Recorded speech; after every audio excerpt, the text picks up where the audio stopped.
Assalamualaikum warahmatullahi wabarakatuh. Kita lanjutkan ke section berikutnya, section 2.2, yaitu the ordered properties of R. Di sini kita bisa lihat ya, jika terdapat himpunan tidak kosong V of R, non-empty subset, himpunan tak kosong, yang disebut himpunan dari bilangan real positif yang memenuhi unsur-unsur di bawah ini. Yang pertama, jika AB merupakan anggota dari P, maka A plus P juga ada pada P. Yang kedua, jika AB berada pada P, maka hasil perkalian ini juga berada pada P. Yang ketiga, jika A berada pada R, maka tepat satu dari 3 kemungkinan di bawah ini akan terjadi, yaitu A anggota P, A sama dengan 0, atau negatif A anggota P. Selanjutnya, kita punya definisi. Jika A anggota P, kita katakan bahwa A adalah positif atau positif sesungguhnya dari bilangan real, dan kita tuliskan A lebih dari 0 menggunakan simbol ini. Jika A merupakan subset dari B dan juga gabungan dari bilangan 0, kita katakan bahwa A adalah bilangan real, non-negatif. Dan kita tuliskan dengan A lebih dari atau sama dengan 0. Kita gunakan lambang ini. Lebih dari sama dengan 0. Begitu juga kalau dia bilangan negatif. Sekarang, jika negatif A yang merupakan anggota P, maka A ini kan bilangan negatif.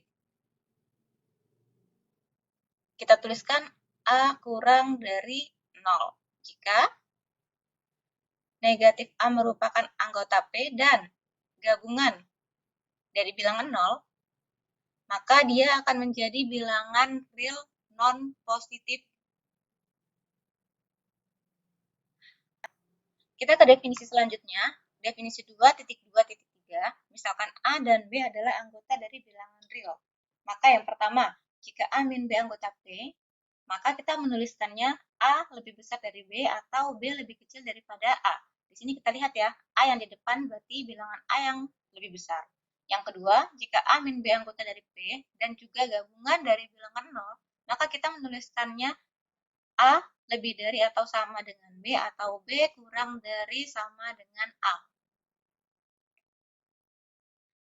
Nah, nanti ketika dia ada A, ada B, dan ada C, kita bisa menuliskannya seperti yang biasa kita tuliskan selama ini, A kurang dari B, kurang dari C. Kita lanjut ke teorema. Di sini misalkan A, B, dan C adalah elemen dari R, elemen dari bilangan real. Maka yang pertama, jika A lebih besar daripada B dan B lebih besar daripada C, maka A lebih besar daripada C. Di sini kita coba buktikan ya. Untuk yang pertama, kita ambil dulu permisalan jika A min B merupakan anggota dari P, ada juga B min C merupakan anggota dari P, maka dari 2.2.1, dari yang pertama tadi, 2.2.1 di sini mengakibatkan A min B plus B min C sama dengan A min C, merupakan anggota dari P.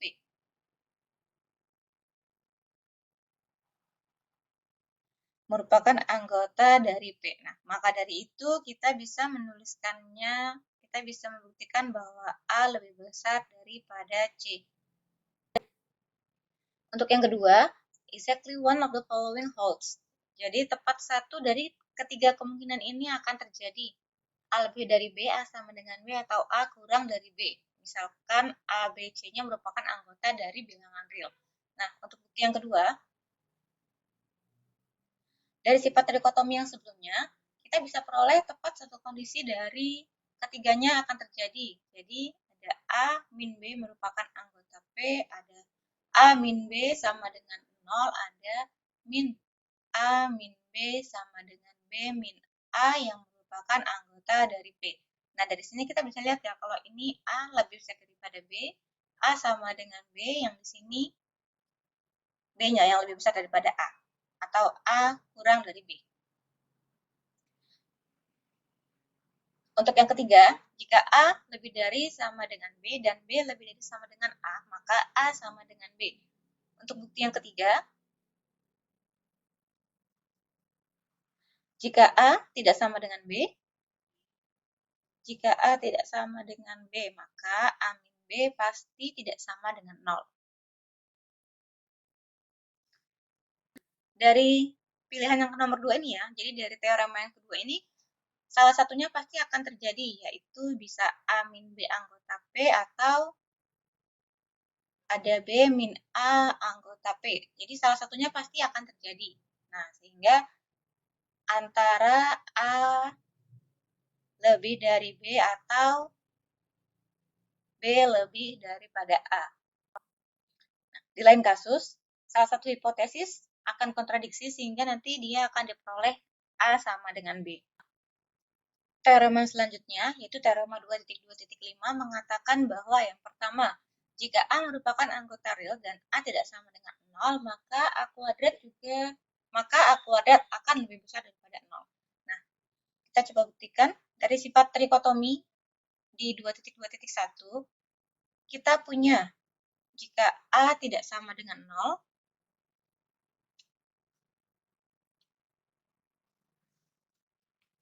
maka salah satunya akan terjadi yaitu antara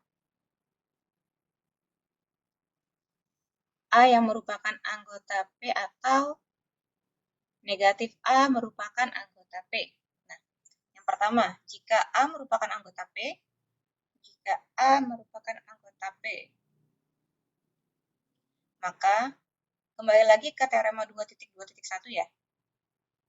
Sekarang kita pakai yang kedua. Kita punya A kuadrat sama dengan A kali A merupakan anggota P. Dengan cara yang sama,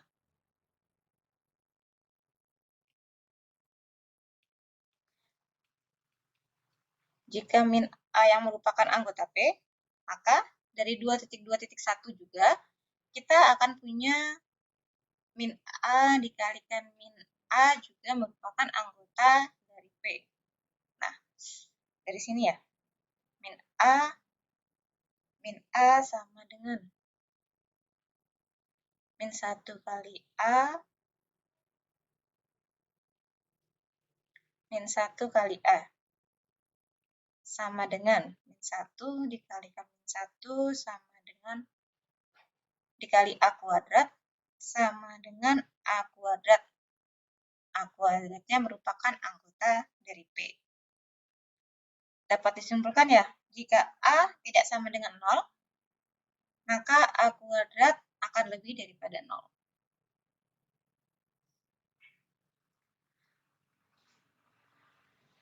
Kemudian, untuk teorema yang B, 1 lebih dari 0. Nah, ini. Karena 1 itu merupakan 1 kuadrat, maka dari bagian yang ini tadi, dari bagian yang A, dari pembuktian yang A, kita bisa menunjukkan bahwa 1 itu lebih dari 0.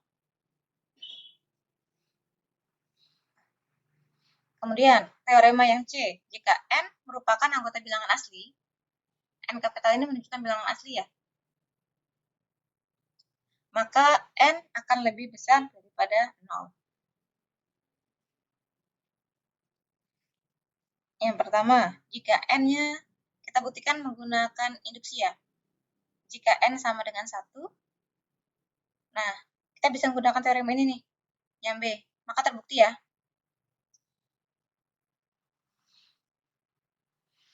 Sekarang, jika 1 merupakan anggota P, maka K plus 1 juga merupakan anggota dari P.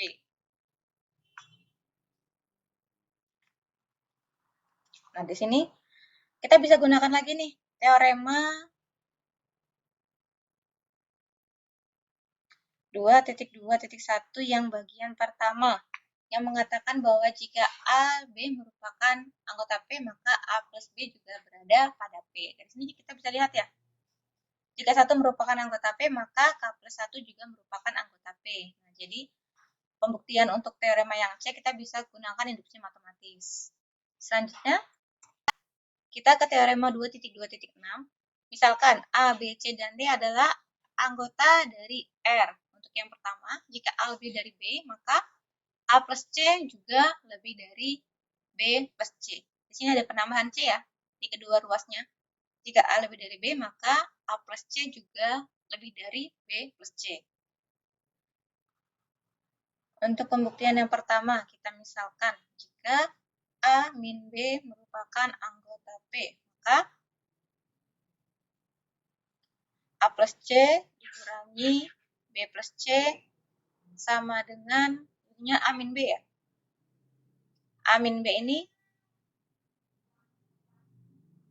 ini ada di P, sehingga nanti dia menjadi A plus C lebih dari B plus C. Untuk yang B, jika A lebih dari B dan C lebih dari D, maka A plus C akan lebih dari B plus D. Kita misalkan lagi, jika A min B merupakan anggota P dan C min D juga merupakan anggota P. C min D.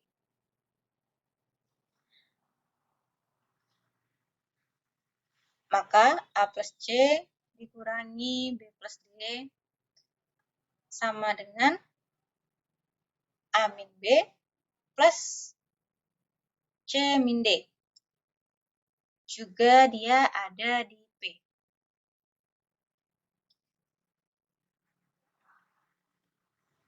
Nah, dari bagian teorema 2.2.1 bagian pertama, yang tadi membahas penjumlahan, diperoleh A plus C lebih dari B plus D. Jadi di sini kita tinggal membuktikan bahwa jika salah satunya merupakan anggota P dan hasil akhirnya juga merupakan anggota P, maka dia akan terbukti. Makanya di sini kita dari awal menggunakan permisalan A min B merupakan anggota P, A merupakan anggota P, A plus B merupakan anggota P. Ketika nanti hasil akhirnya juga dia terbukti di P, maka teorema ini akan terbukti secara keseluruhan. Sekarang yang C, jika A lebih dari B dan C lebih dari 0, maka hasil perkaliannya CA lebih besar daripada CB. Kemudian, jika A lebih dari B dan C kurang dari 0, maka hasil perkaliannya nanti akan lebih kurang dari. Kita akan coba buktikan. Jika A min B merupakan anggota P, dan C merupakan anggota P, maka CA min CB sama dengan CA min B anggota dari P. Kita gunakan lagi teorema 2.2.1 dari yang kedua, yang perkalian. Kita bisa memperoleh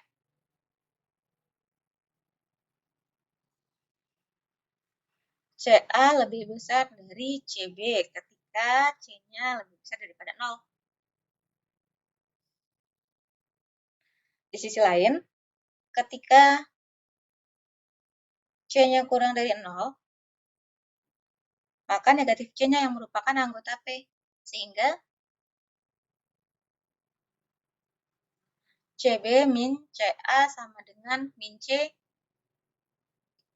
dikalikan A min B merupakan anggota P. Nah, maka dari itu kita bisa ambil kesimpulan bahwa CB lebih besar dari CA ketika ada syaratnya C-nya lebih besar daripada 0. Untuk yang terakhir, yang D, jika A lebih dari 0, maka 1 per A lebih dari 0. Sebaliknya, ketika A kurang dari 0, maka 1 per A juga kurang dari 0. Kita coba buktikan ya. Untuk yang D, jika A-nya lebih dari 0, maka dari sifat trikotomi, pasti A-nya tidak sama dengan 0.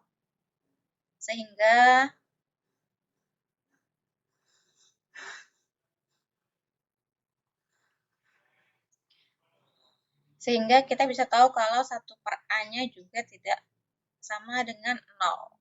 Nah,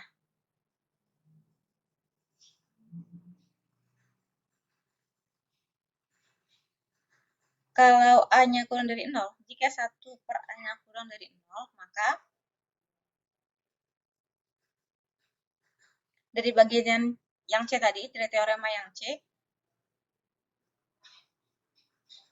maka dari C dengan C sama dengan 1 per A mengakibatkan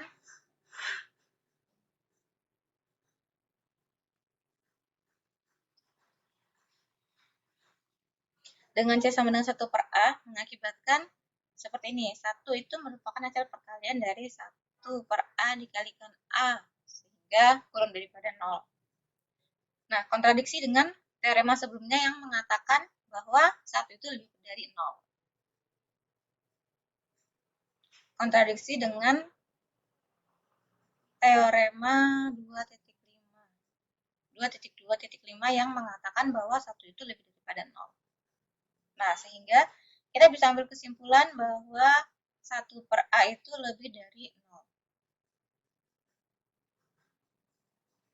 Ketika 1 per A ini lebih dari 0, maka dua kemungkinan yang lainnya tidak terjadi. Nah, dengan cara yang sama, kita bisa juga membuktikan jika A-nya kurang dari 0, maka kemungkinan 1 per A lebih dari 0 sekali lagi mengarah kepada kontradiksi bahwa 1 itu merupakan hasil perkalian dari A kali 1 per A kurang daripada 0.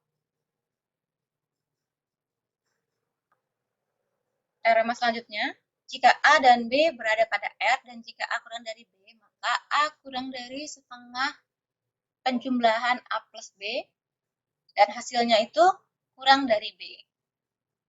Kita coba buktikan ya.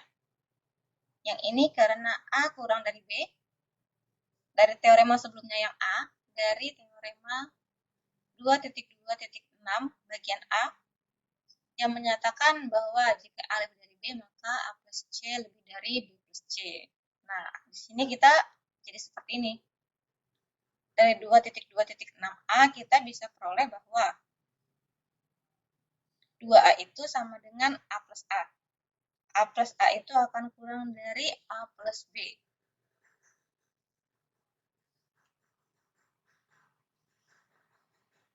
Dan juga A plus B kurang dari B plus B sama dengan 2B. B plus B itu kan sama dengan 2B. Nah, karena itu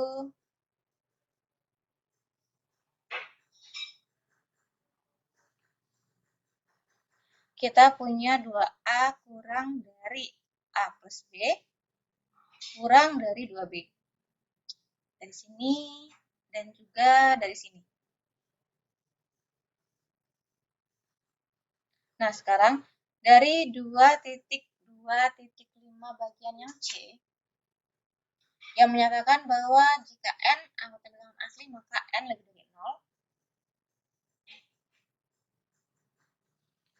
Dari 2.2.5 bagian C, kita bisa tahu bahwa 2 itu lebih dari 0.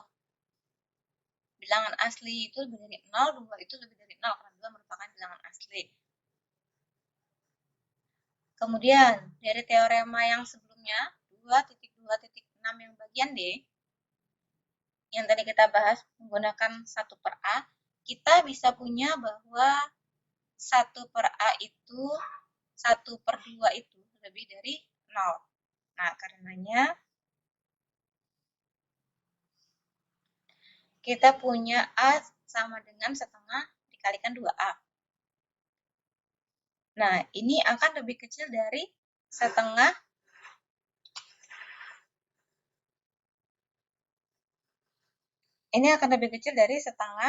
dikalikan A plus B. Dan ini juga akan lebih kecil dari setengah dikalikan 2B. Sama dengan B.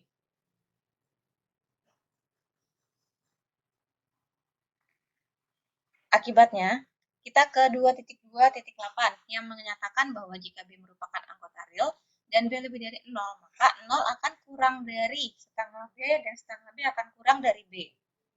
Nah, untuk pembuktiannya kita bisa ambil A sama dengan 0. Kita bisa ambil A sama dengan 0 pada 2.2.7. Nah,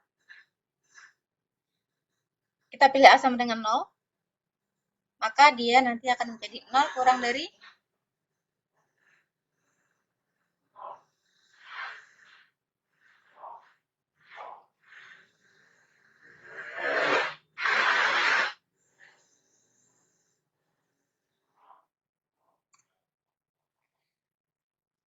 Kita ke teorema terakhir. Di sini teorema 2.2.9 menyatakan jika A kurang dari 0, jika AB kurang dari 0, maka salah satunya akan terjadi, yaitu yang pertama, jika A lebih dari 0 dan B lebih dari 0, atau A kurang dari 0 dan B kurang dari 0. Nah, di sini kita perhatikan bahwa A, B lebih dari 0 berakibat pada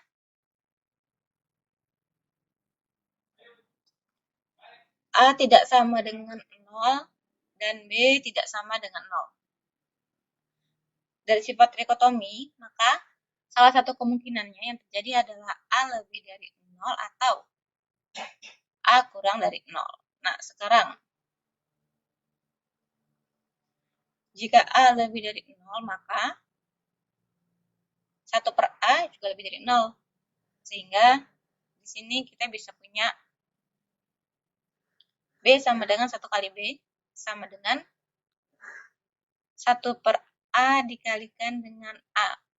Yang akan kita kalikan lagi dengan B, maka nanti hasilnya menjadi 1 per A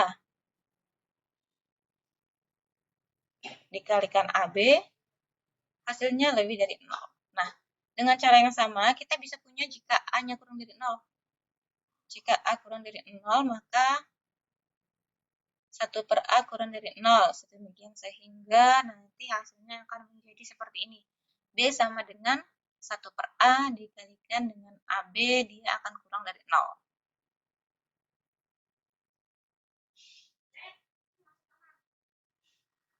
Nah, akibatnya, jika AB-nya kurang dari 0, maka salah satu kemungkinannya di sini akan terjadi A kurang dari 0 dan B kurang dari 0, atau A lebih dari 0 dan B kurang dari 0. Untuk pembuktiannya, kalian bisa coba untuk buktikan sendiri ya menggunakan teorema dari yang 2.2.9. Nah, untuk pembahasan selanjutnya,